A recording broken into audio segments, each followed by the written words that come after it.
Senator Padilla. Thank you both, Senator Blumenthal, Representative Garcia, for convening us once again on these difficult but necessary conversations and to bring these stories to light. And I want to thank all the witnesses for your participation here as well, for your bravery, for your courage to share your stories, particularly Ms. Martinez, Ms. Rahman, and my constituent from California, Mr. Rascon. I know it's not easy. It's time on your part, emotion on your part, so fresh because of what has happened to you and to your families. I don't want to repeat some of what's been said by my colleagues or ask you questions because you've done such a powerful job in sharing your experience, not just for this committee or these committees to hear, but for the world to hear, right? Because the cameras are here, the press is paying attention. We hope the American people hear what's happening through your eyes. But I do want to add a couple of other elements to the context here. First of all, why is it just us? It's the House, it's the Senate, but why is it just Democrats? Why is the administration engaging in this truth and accountability conversation? Sadly, we've come to not expect it from Donald Trump because we know who he is. We're not shocked at how his cabinet acts because they're just a reflection and extension of him. Let's not let our Republican colleagues off the hook because under normal circumstances, regardless of who's in the majority, when tragedies like this happen, congressional committees convene to conduct our job to provide that oversight. But our Republican colleagues refuse to. Not in the House, not in the Senate, not in the full committee, and not even the subcommittee level. But at least we are here doing what we can to bring this information to light.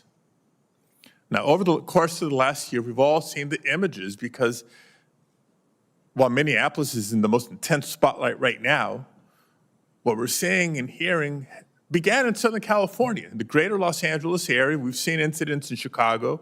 We've seen incidents in Charlotte. We've seen incidents in Portland, and now we're seeing it intensely in Minnesota. We've seen the masks, the unmarked cars, the agents who refuse to identify themselves. We've seen the agents coming out of helicopters rappelling onto an apartment building in Chicago, kicking in doors indiscriminately, all for purposes of making a promotional video for themselves. We've heard and seen about the tear gas. We've seen the shootings of cars like Mr. Rascon's experience and others. And a few weeks ago, we saw the killing of Renee Good. And I bring us back to that point because under normal circumstances, you might get a sense of like, oh, let's bring the temperature down a little bit. There was an officer, not just use of force, officer-involved shooting, a fatal officer-involved shooting. And instead of proceeding with the best practices of an independent investigation, what do we hear from the administration? All the way to the top. No, these officers have complete immunity. Number one, that's not true. It's wrong. Number two, it's the opposite message, the wrong message to send to the agents in the field.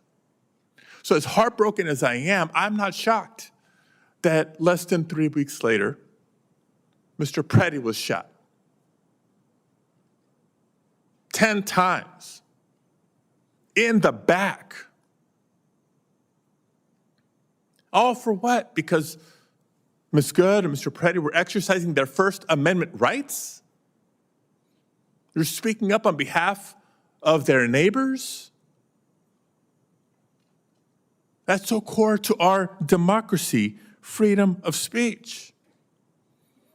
I appreciate Mr. Stoughton's contribution to this conversation here because under normal circumstances, right, I've been in public service a long time. I've served in local government, state government, and now at the federal level. Under normal circumstances, we lean on a credible, independent investigation. Sometimes it's administrative at the beginning to find out what happened and if consequences or accountability are in order for an officer.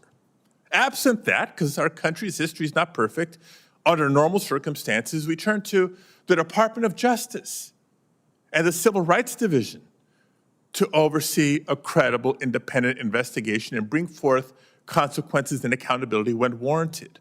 But sadly, we're not living in normal times. And so we do need to exercise any leverage point we can for the important reforms and restraints of what's happening on the streets for the safety of our communities and our constituents. And I bring that independent investigation as an example because when it comes to state and local law enforcement, our citizens have yet another recourse. They can bring a civil right of action when the government fails in their responsibility.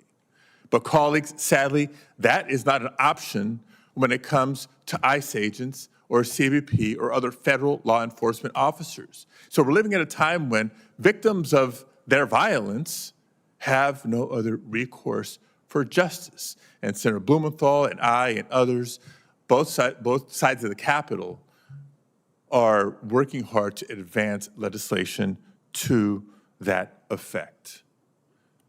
Ms. Martinez deserves justice. Ms. Rama deserves justice. Mr. Rascon deserves justice. The people of our country deserve better. Thank you all.